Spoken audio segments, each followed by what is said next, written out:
Capítulo 3. La percepción inocente. 1. Expiación sin sacrificio.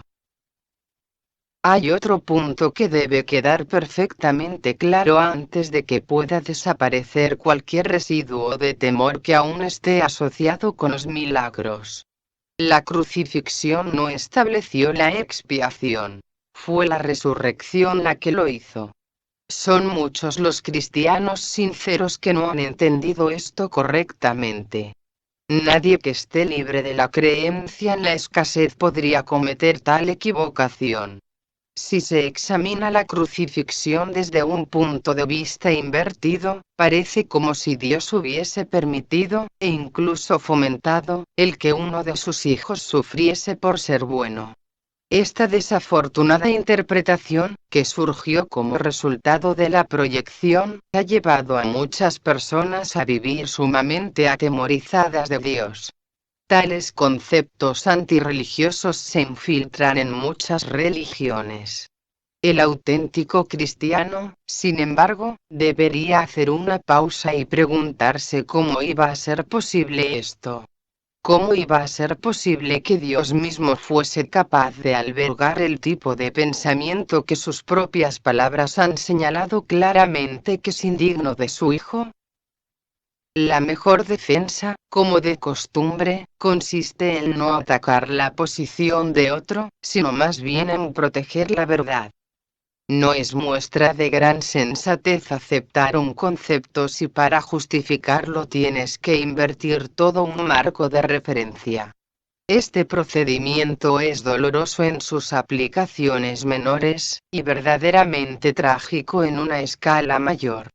Con frecuencia la persecución termina siendo un intento de justificar la terrible y errónea percepción de que Dios mismo persiguió a su propio Hijo en nombre de la salvación. Ni siquiera las mismas palabras tienen sentido. Superar esto ha sido sumamente difícil, pues si bien este error no es más difícil de corregir que cualquier otro, son muchos los que no han estado dispuestos a abandonarlo en vista de su eminente valor como defensa. Un ejemplo menos dramático es el del padre que dice esto me duele a mí más que a ti, y se siente exonerado al darle una paliza a su hijo.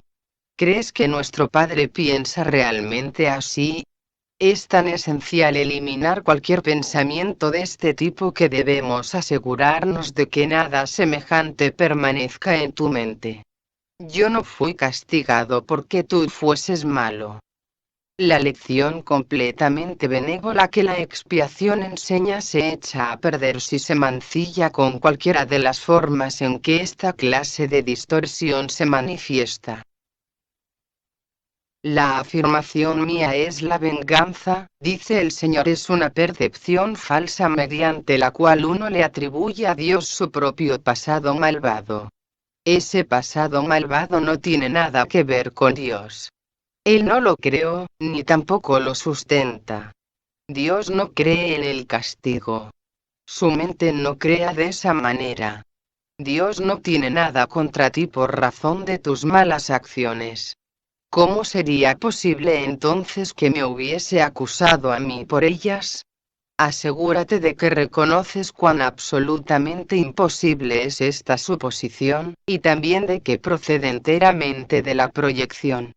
Este tipo de error es responsable de una multitud de errores similares, incluyendo la creencia de que Dios rechazó a Adán y lo expulsó del jardín del Edén.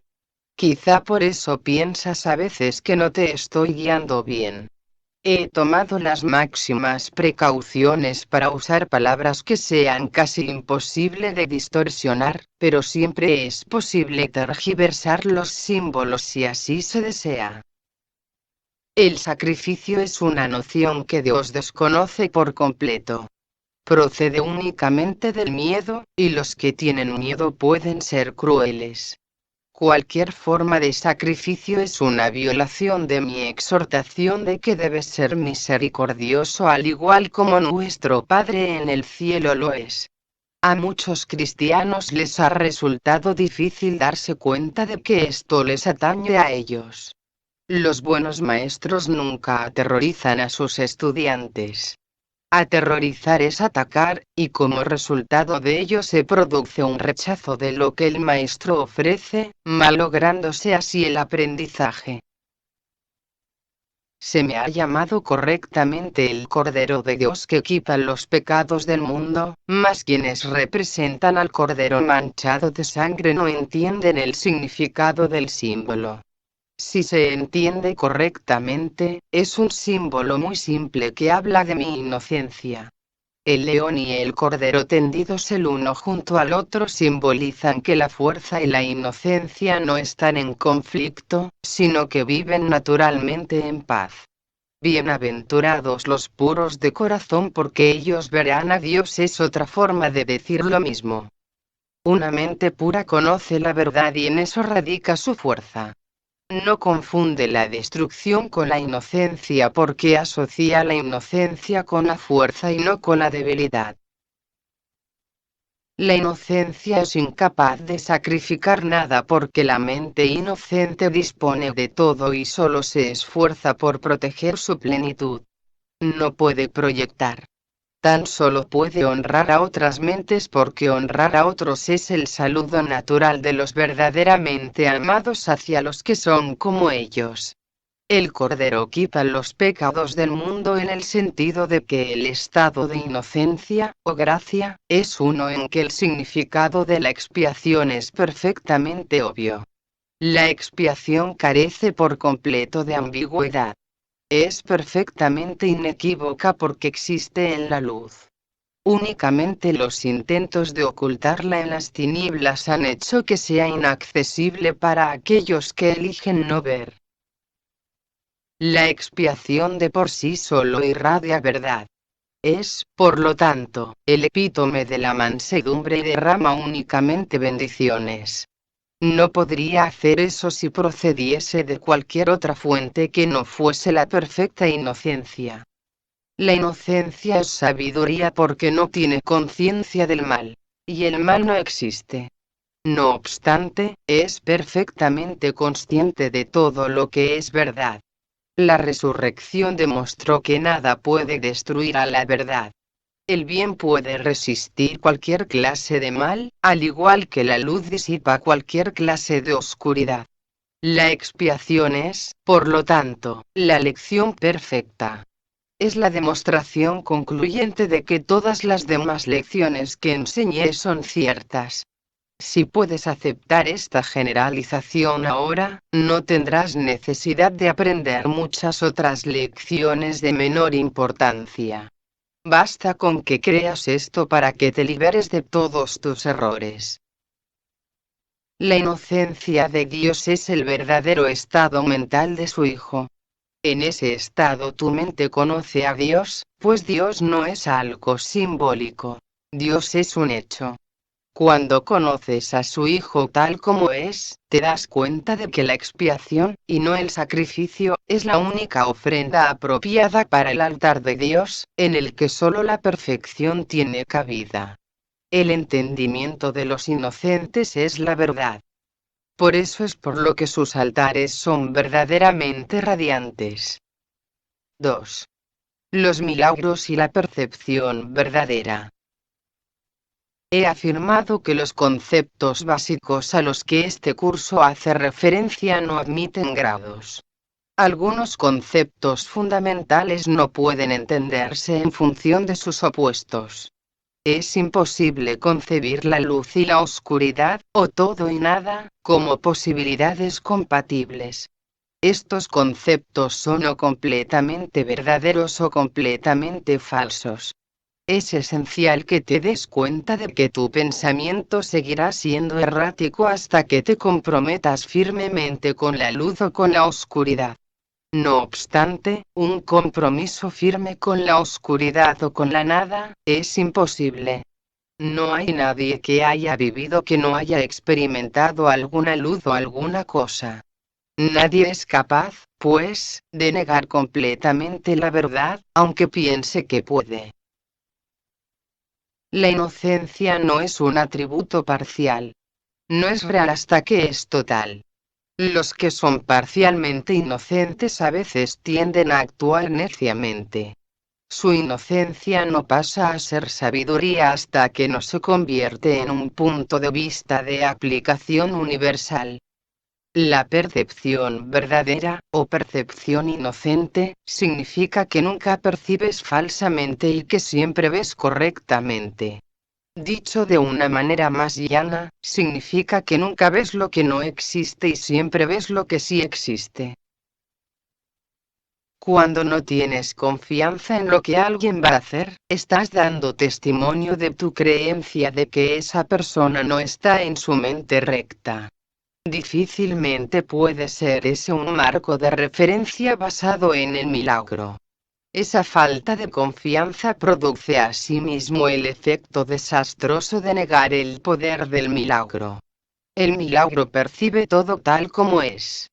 Si lo único que existe es la verdad, lo único que la mentalidad recta puede ver es perfección. He dicho que solo lo que Dios crea o lo que tú creas con la misma voluntad existe realmente. Eso es, pues, lo único que los inocentes pueden ver. Los inocentes no adolecen de una percepción distorsionada. Tienes miedo de la voluntad de Dios porque has usado tu mente, que Él creó a semejanza de la suya propia, para crear falsamente. La mente solo puede crear falsamente cuando cree que no es libre. Una mente aprisionada no es libre porque está poseída, o refrenada, por sí misma. Está, por lo tanto, limitada, y la voluntad no es libre de afirmarse a sí misma. Ser uno es ser de una misma mente o voluntad. Cuando la voluntad de la filiación y la del Padre son una, la perfecta armonía entre ellas es el cielo.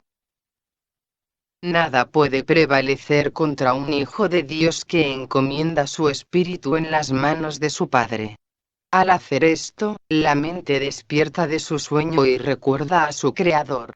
Toda sensación de separación desaparece. El Hijo de Dios es parte de la Santísima Trinidad, pero la Trinidad en sí es una sola entidad. No hay confusión entre sus niveles porque estos son de una sola mente y de una sola voluntad. Este propósito único crea perfecta integración y establece la paz de Dios.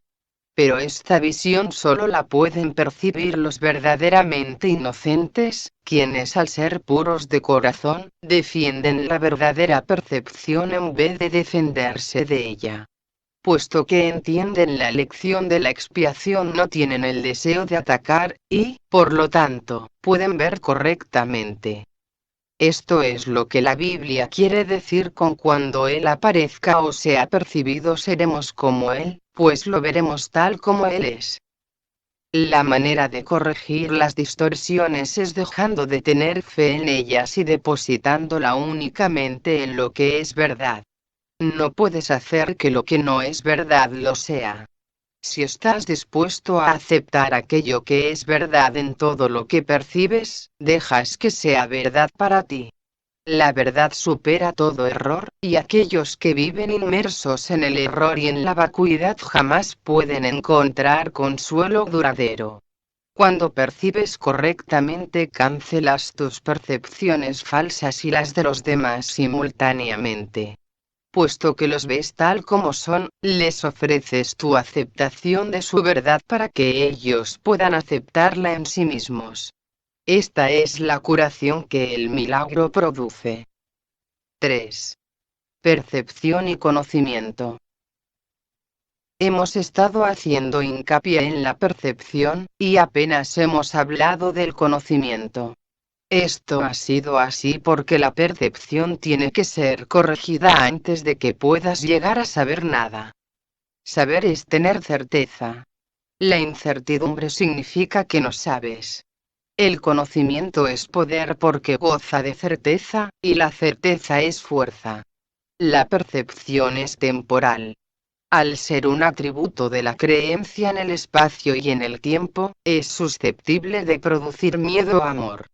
Las percepciones falsas producen miedo y las verdaderas fomentan el amor, mas ninguna de ellas brinda certeza porque toda percepción está sujeta a cambios.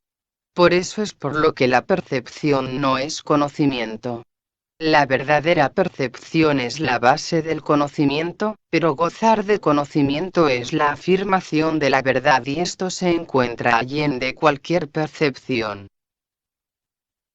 Todas tus dificultades proceden del hecho de que no te reconoces a ti mismo, ni reconoces a tu hermano, ni reconoces a Dios. Reconocer significa conocer de nuevo, implicando que antes gozabas de conocimiento. Puedes ver de muchas maneras debido a que la percepción entraña interpretación, y eso quiere decir que no es íntegra ni consistente. El milagro, al ser una manera de percibir, no es conocimiento. Es la respuesta correcta a una pregunta, mas cuando sabes no preguntas. El primer paso en el proceso de deshacer lo ilusorio es cuestionarlo. El milagro, la respuesta correcta, lo corrige. Dado que las percepciones cambian, su dependencia del tiempo es obvia. La forma en que percibes en cualquier momento dado determina tu comportamiento, y las acciones solo pueden ocurrir en el tiempo. El conocimiento es intemporal porque la certeza es algo incuestionable. Cuando dejas de hacer preguntas es que ya has alcanzado el conocimiento. La mente que cuestiona se percibe a sí misma en el tiempo, y, por lo tanto, busca respuestas para el futuro. La mente no receptiva, por el contrario, cree que el futuro va a ser igual que el presente. Eso da lugar a un estado de aparente estabilidad que es normalmente un intento de contrarrestar el miedo subyacente de que el futuro va a ser peor que el presente. Este miedo coarta enteramente la tendencia a cuestionar. La verdadera visión es la percepción natural de la visión espiritual, pero es todavía una corrección en vez de un hecho. La visión espiritual es simbólica, y, por lo tanto, no es un instrumento de conocimiento. Es, no obstante, un medio de percepción correcta, lo cual la sitúa dentro del propio ámbito del milagro. Una visión de Dios sería un milagro más que una revelación. El hecho en sí de que la percepción esté involucrada demuestra que la experiencia no pertenece a la esfera del conocimiento. De ahí que las visiones, por muy santas que sean, son efímeras. La Biblia te exhorta a que te conozcas a ti mismo, o, lo que es lo mismo, a que tengas certeza. La certeza es siempre algo propio de Dios. Cuando amas a alguien lo has percibido tal como es, y esto te permite conocerlo. Hasta que primero no lo percibas tal como es no lo podrás conocer. Mientras sigas cuestionando lo que Él es, estarás implicando claramente que no conoces a Dios.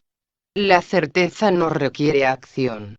Cuando dices que estás actuando basándote en tu conocimiento, estás confundiendo el conocimiento con la percepción. El conocimiento provee la fuerza para el pensamiento creativo, no para la acción recta. La percepción, el milagro y la acción están estrechamente vinculados. El conocimiento es el resultado de la revelación y genera solo pensamiento. La percepción, aun en su forma más espiritualizada, incluye al cuerpo. El conocimiento procede del altar interno y es intemporal porque goza de certeza.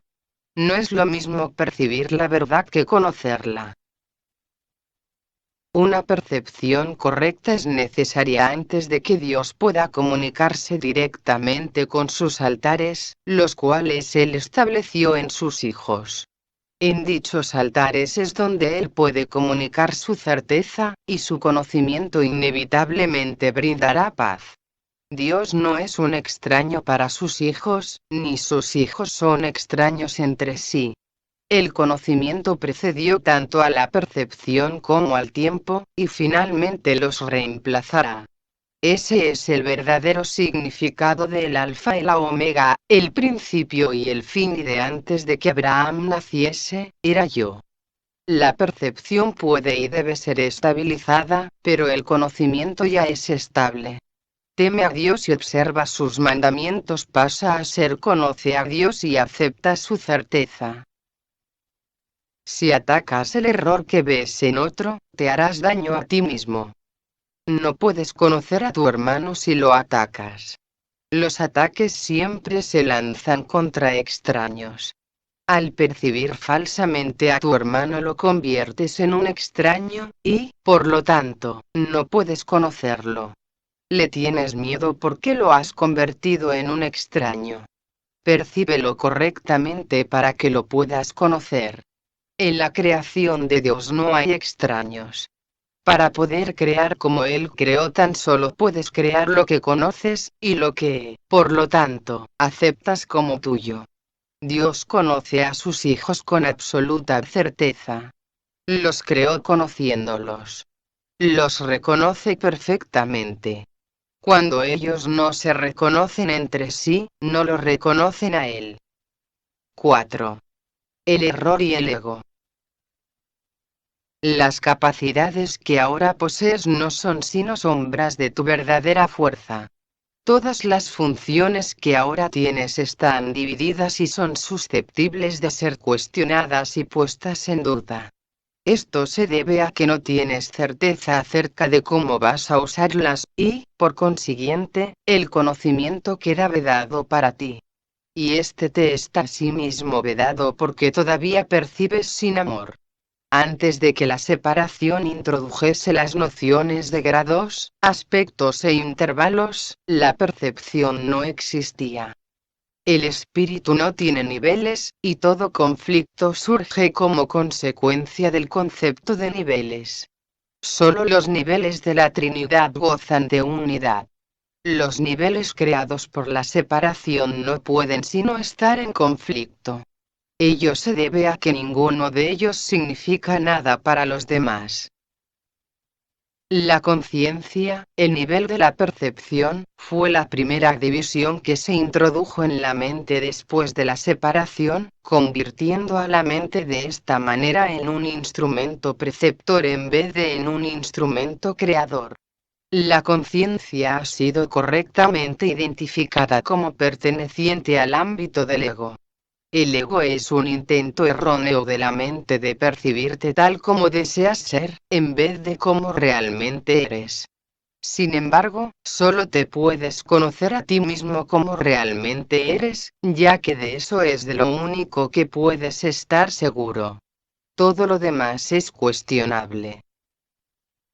El ego es el aspecto inquisitivo del ser que surgió después de la separación, el cual fue fabricado en vez de creado. Es capaz de hacer preguntas, pero no de percibir respuestas significativas, ya que éstas entrañan conocimiento y no se pueden percibir. La mente está, por consiguiente, confusa porque solo la mentalidad, uno, está exenta de confusión. Una mente separada o dividida no puede sino estar confundida. Tiene necesariamente que sentirse incierta acerca de lo que es. Y no puede sino estar en conflicto, puesto que está en desacuerdo consigo misma. Esto hace que sus aspectos sean extraños entre sí, y esta es la esencia de la condición propensa al miedo en la que el ataque siempre tiene cabida. Tal como te percibes, tienes todas las razones del mundo para sentirte atemorizado. De ahí que no te puedas liberar del miedo hasta que no te des cuenta, no solo de que no te creaste a ti mismo, sino de que tampoco habrías podido hacerlo. Nunca podrás hacer que tus percepciones falsas sean verdaderas, y tu creación no se ve afectada en modo alguno por tu error. Por eso es por lo que, en última instancia, tienes que optar por subsanar la separación. No se debe confundir a la mente que goza de conocimiento con la mentalidad recta, ya que solo esta última está vinculada a la percepción verdadera. Puedes tener una mentalidad recta o una mentalidad errada, y aun esto es cuestión de grados, lo cual demuestra claramente que ninguna de ellas tiene nada que ver con el conocimiento. El término mentalidad recta se debe entender como aquello que corrige la mentalidad errada, y se refiere al estado mental que induce a una percepción fidedigna. Es un estado de mentalidad milagrosa porque sana la percepción errónea, lo cual es ciertamente un milagro en vista de cómo te percibes a ti mismo. La percepción siempre entraña algún uso inadecuado de la mente, puesto que la lleva a áreas de incertidumbre. La mente es muy activa. Cuando elige estar separada, elige percibir. Hasta ese momento su voluntad es únicamente gozar de conocimiento. Una vez que ha elegido percibir, no puede sino elegir ambiguamente, y la única forma de escaparse de la ambigüedad es mediante una percepción clara. La mente retorna a su verdadera función únicamente cuando su voluntad es gozar de conocimiento. Esto la pone al servicio del espíritu, donde la percepción cambia. La mente elige dividirse a sí misma cuando elige inventar sus propios niveles.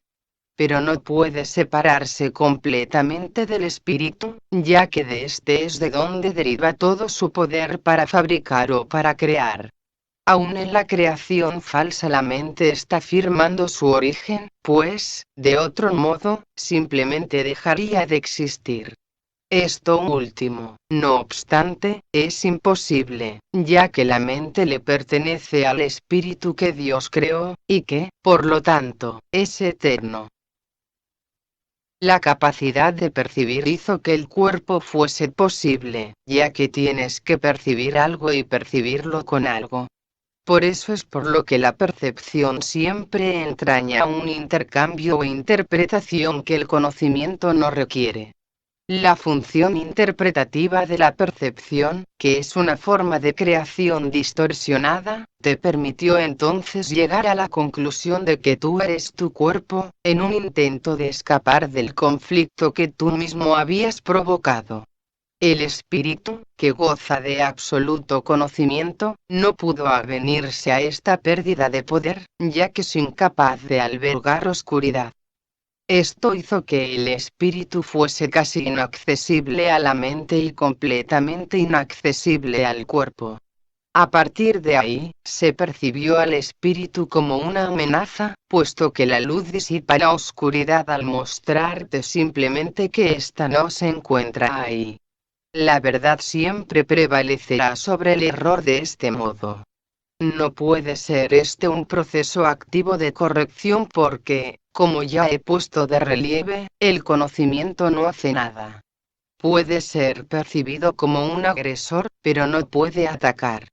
Lo que tú percibes como su ataque es tu propio vago reconocimiento de que el conocimiento siempre se puede recordar, al no haber sido jamás destruido. Dios y sus creaciones permanecen a salvo, y saben, por lo tanto, que no existe ninguna creación falsa. La verdad no puede lidiar con los errores que tú deseas conservar. Yo fui un hombre que recordó al espíritu y su conocimiento. Como hombre no traté de contrarrestar los errores con el conocimiento, sino de corregir el error de raíz. Demostré tanto la impotencia del cuerpo como el poder de la mente. Al unir mi voluntad con la de mi Creador, recordé naturalmente al Espíritu y su verdadero propósito. Yo no puedo unir tu voluntad a la de Dios por ti, pero puedo borrar todas las percepciones falsas de tu mente si la pones bajo mi tutela. Solo tus percepciones falsas se interponen en tu camino. Sin ellas, no hay duda de la alternativa que elegirías. Pues una percepción sana induce a una elección sana. No puedo elegir por ti, pero puedo ayudarte a que elijas correctamente. Muchos son los llamados, pero pocos los escogidos. Debería rezar. Todos son llamados, pero son pocos los que eligen escuchar. Por lo tanto, no eligen correctamente. Los escogidos son sencillamente los que eligen correctamente más pronto. Las mentes sanas pueden hacer esto ahora, y al hacerlo hallarán descanso para sus almas. Dios te conoce solo en paz, y esa es tu única realidad. 5. Más allá de la percepción. He dicho que las capacidades que ahora posees no son sino sombras de tu verdadera fortaleza, y que la percepción, que es intrínsecamente enjuiciadora, comenzó solo después de la separación. Desde entonces nadie ha estado seguro de nada. He dejado claro asimismo que la resurrección fue el medio para regresar al conocimiento, lo cual se logró mediante la unión de mi voluntad con la de mi Padre. Es oportuno ahora establecer una distinción que ha de clarificar algunos de los postulados que se presentarán más adelante. Desde que se produjo la separación ha habido una gran confusión entre las palabras crear y fabricar. Cuando fabricas algo, lo haces como resultado de una sensación específica de carencia o de necesidad. Nada que se haya hecho con un propósito específico tiene la capacidad de poder generalizarse. Cuando haces algo para remediar lo que percibes como una insuficiencia, estás afirmando tácitamente que crees en la separación. El ego ha inventado un gran número de sistemas de pensamiento ingeniosos con ese propósito. Mas ninguno de ellos es creativo. La inventiva, aun en su manifestación más ingeniosa, es un esfuerzo en vano. Su naturaleza sumamente específica apenas se compara con la creatividad abstracta de las creaciones de Dios.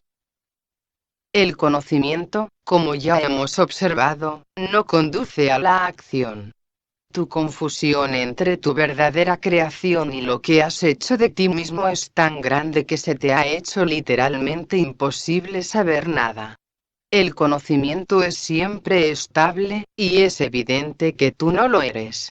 Aún así, eres perfectamente estable tal como Dios te creó.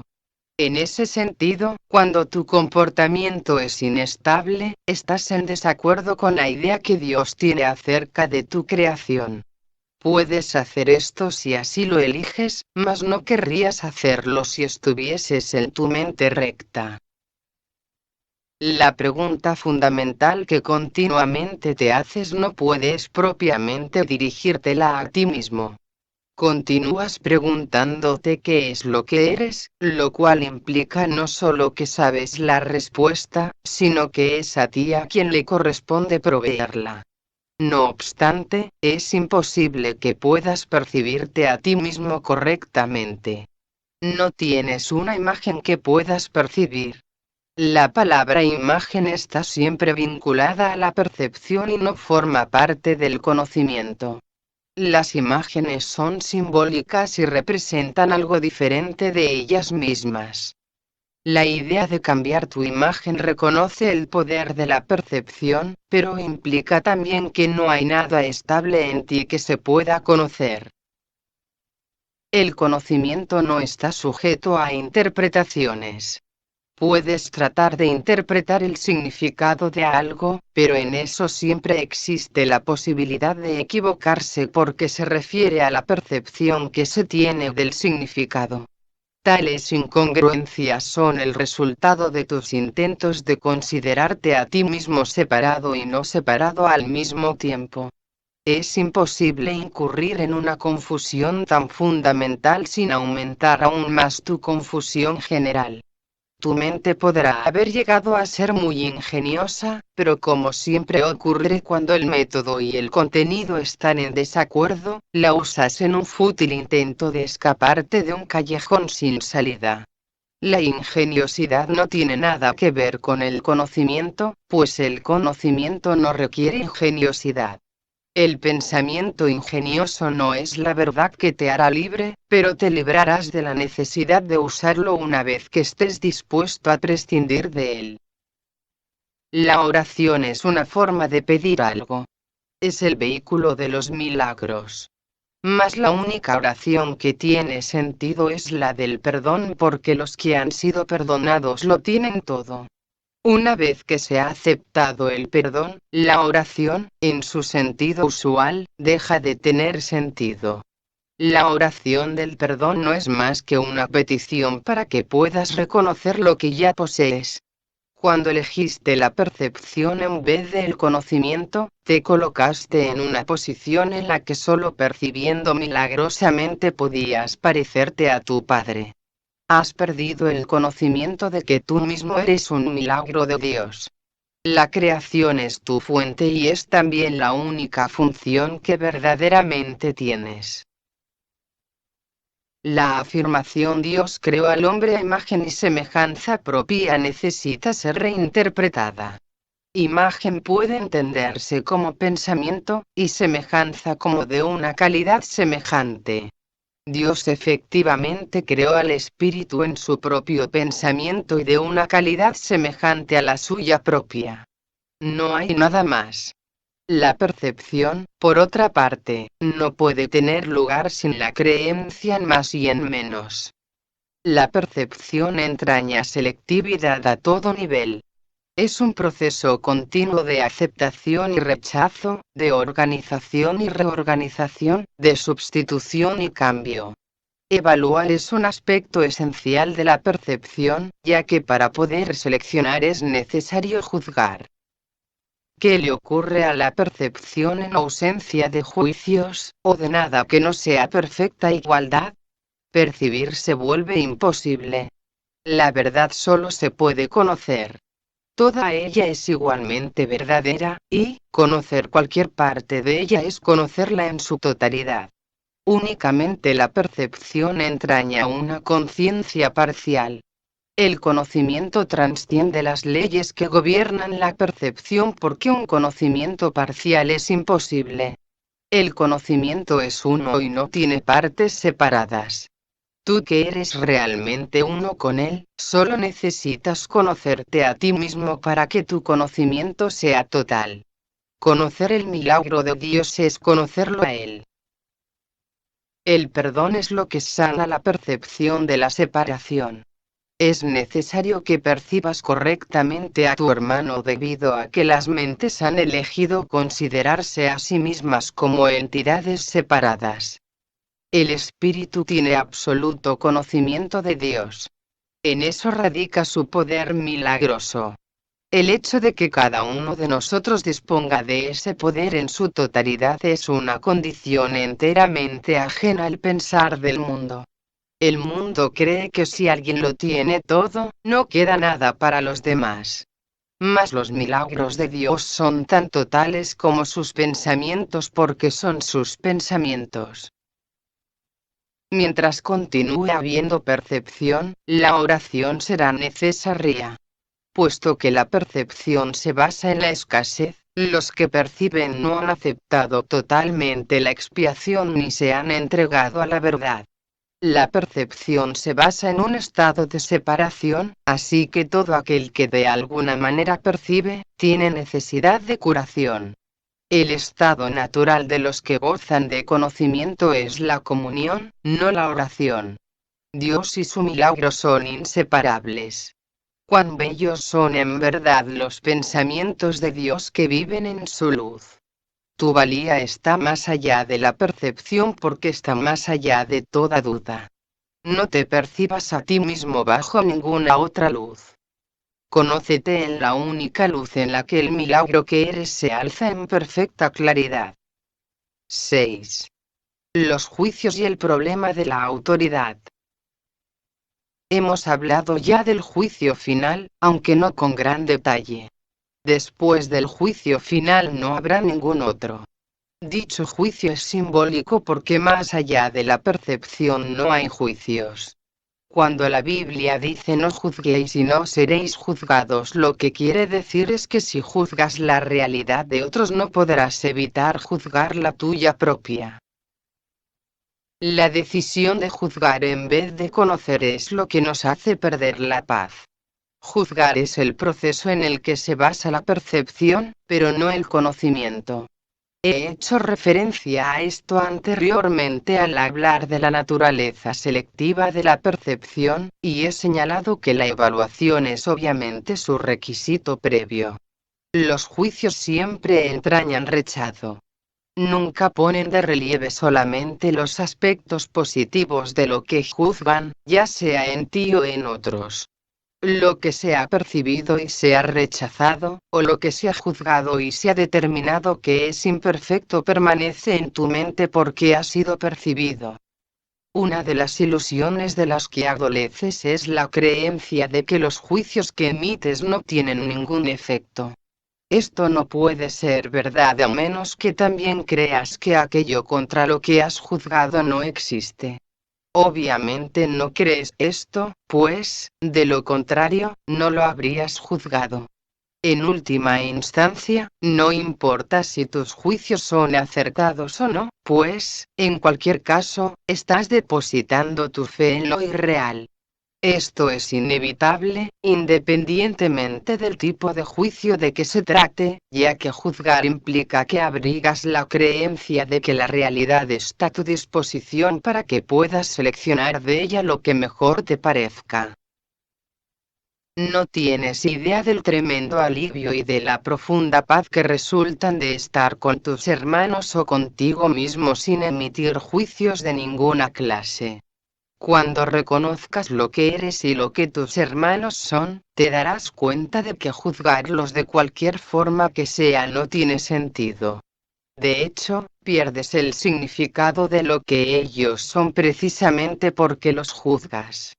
Toda incertidumbre procede de la creencia de que es imprescindible juzgar. No tienes que juzgar para organizar tu vida, y definitivamente no tienes que hacerlo para organizarte a ti mismo.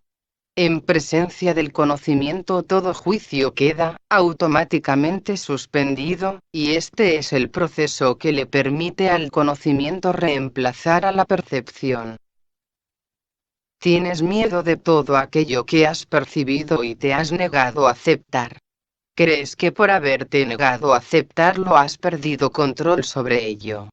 Por eso es por lo que lo ves en pesadillas, o disfrazado bajo apariencias agradables en lo que parecen ser tus sueños más felices.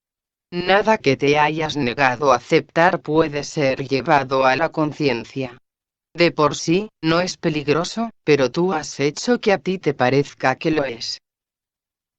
Cuando te sientes cansado es porque te has juzgado a ti mismo como capaz de estar cansado. Cuando te ríes de alguien es porque has juzgado a esa persona como alguien que no vale nada. Cuando te ríes de ti mismo no puedes por menos que reírte de los demás, aunque solo sea porque no puedes tolerar la idea de ser menos que ellos. Todo esto hace que te sientas cansado, ya que es algo básicamente descorazonador. No eres realmente capaz de estar cansado, pero eres muy capaz de agotarte a ti mismo. La fatiga que produce el juzgar continuamente es algo realmente intolerable. Es curioso que una habilidad tan debilitante goce de tanta popularidad. No obstante, si deseas ser el autor de la realidad, te empeñarás en aferrarte a los juicios. También les tendrás miedo, y creerás que algún día serán usados contra ti. Sin embargo, esta creencia solo puede existir en la medida en que creas en la eficacia de los juicios como un arma para defender tu propia autoridad. Dios ofrece únicamente misericordia. Tus palabras deben reflejar solo misericordia porque eso es lo que has recibido y eso es lo que deberías dar. La justicia es un expediente temporal, o un intento de enseñarte el significado de la misericordia. Es juzgadora únicamente porque tú eres capaz de cometer injusticias. He hablado de distintos síntomas, y, a ese nivel, la variedad de los mismos es casi infinita. Todos ellos tienen, no obstante, una sola causa: el problema de la autoridad. Esta es la raíz de todo mal. Cada síntoma que el ego inventa es una contradicción debido a que la mente está dividida entre el ego y el Espíritu Santo, de tal modo que cualquier cosa que el ego haga es parcial y contradictoria. Esta posición insostenible es el resultado del problema de la autoridad que, al aceptar como premisa el único pensamiento inconcebible, solo puede producir ideas que a su vez son inconcebibles. El problema de la autoridad es en realidad una cuestión de autoría. Cuando tienes un problema de autoridad, es siempre porque crees ser tu propio autor y proyectas ese engaño sobre los demás. Percibes entonces la situación como una en que los demás están literalmente luchando contigo para arrebatarte tu autoría. Este es el error fundamental de todos aquellos que creen haber usurpado el poder de Dios. Esta creencia les resulta aterradora, pero a Dios ni siquiera le inquieta. Él está deseoso, no obstante, por erradicarla, no como un castigo para sus hijos, sino tan solo porque sabe que les produce infelicidad. Las creaciones de Dios disponen de la verdadera autoría, mas tú prefieres permanecer anónimo cuando eliges separarte de tu autor. Al no tener certeza con respecto a quién es tu verdadero autor, crees que tu creación fue anónima. Esto te pone en una situación en la que lo único que parece tener sentido es creer que tú te creaste a ti mismo. La disputa acerca de quién es tu autor ha dejado a tu mente en tal estado de incertidumbre que ésta puede incluso llegar a dudar de que tú realmente existas. Solo los que abandonan todo deseo de rechazar pueden saber que es imposible que ellos puedan ser rechazados. No has usurpado el poder de Dios, pero lo has perdido. Afortunadamente, perder algo no significa que haya desaparecido. Significa simplemente que no recuerdas dónde está. Su existencia no depende de que puedas identificarlo, o incluso localizarlo. Es posible contemplar la realidad sin juzgar y simplemente saber que está ahí. La paz es el patrimonio natural del espíritu. Todo el mundo es libre de rechazar su herencia, pero no de establecer lo que ésta es. El problema que todos tienen que resolver es la cuestión fundamental de la autoría.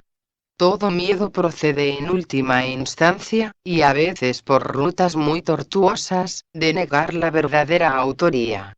La ofensa no es nunca contra Dios, sino contra aquellos que lo niegan. Negar su autoría es negarte a ti mismo la razón de tu paz, de modo que solo te puedes ver a ti mismo fragmentado. Esta extraña percepción es el problema de la autoridad. No hay nadie que de una manera u otra no se sienta aprisionado. Si ese es el resultado de su libre albedrío, tiene, por ende, que considerar que su voluntad no es libre, o, de lo contrario, el razonamiento circular de esta premisa sería evidente. El libre albedrío no puede sino conducir a la libertad. Los juicios siempre aprisionan, ya que fragmentan la realidad con las inestables balanzas del deseo. Los deseos no son hechos. Desear implica que ejercer la voluntad no es suficiente.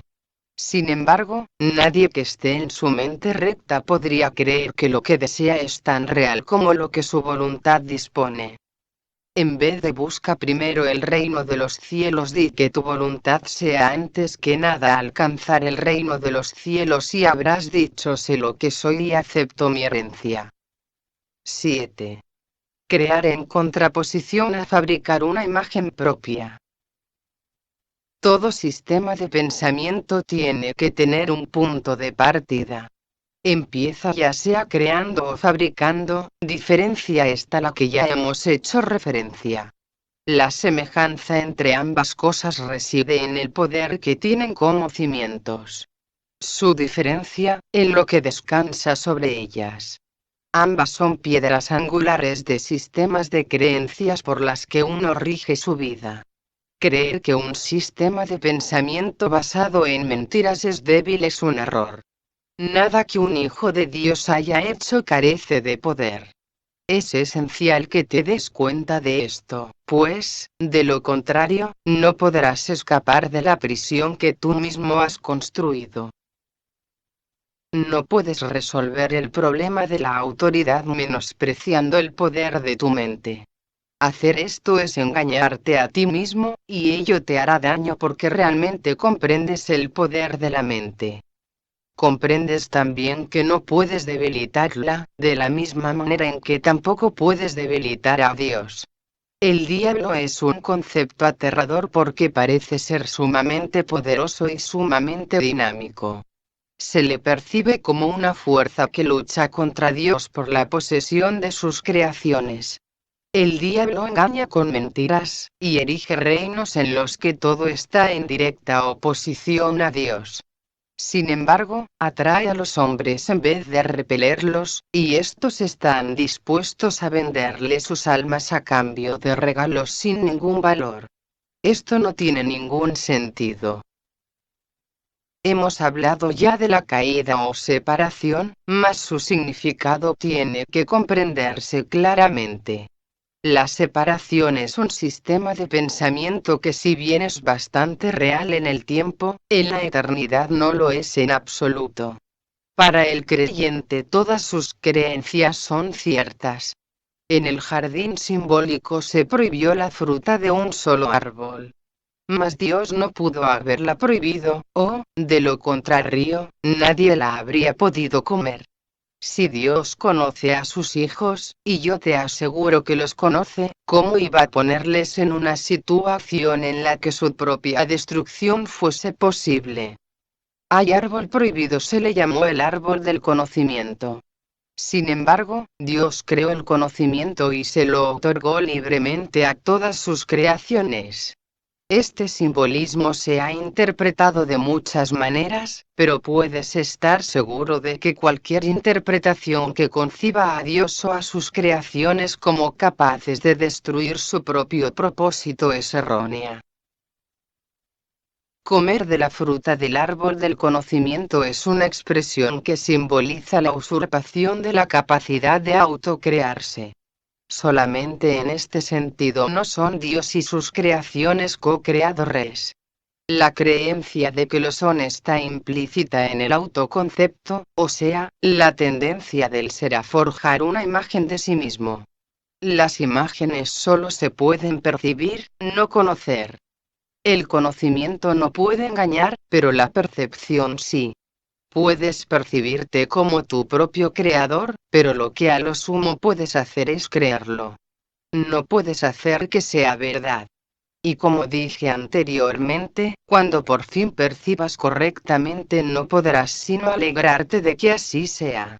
Hasta entonces, empero, la creencia de que sí puedes es la piedra angular de tu sistema de pensamiento, y utilizas todas tus defensas para atacar las ideas que podrían ponerla al descubierto.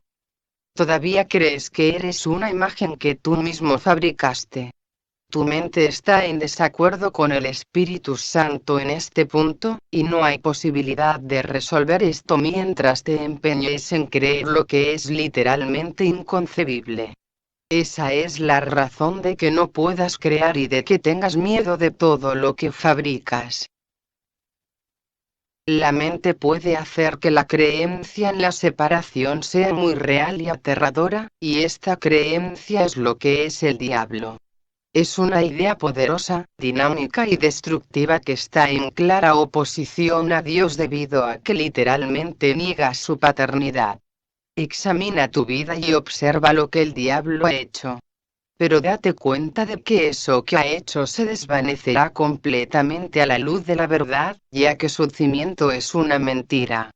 El hecho de que Dios te haya creado constituye el único cimiento que no puede ser debilitado, ya que la luz se encuentra en él.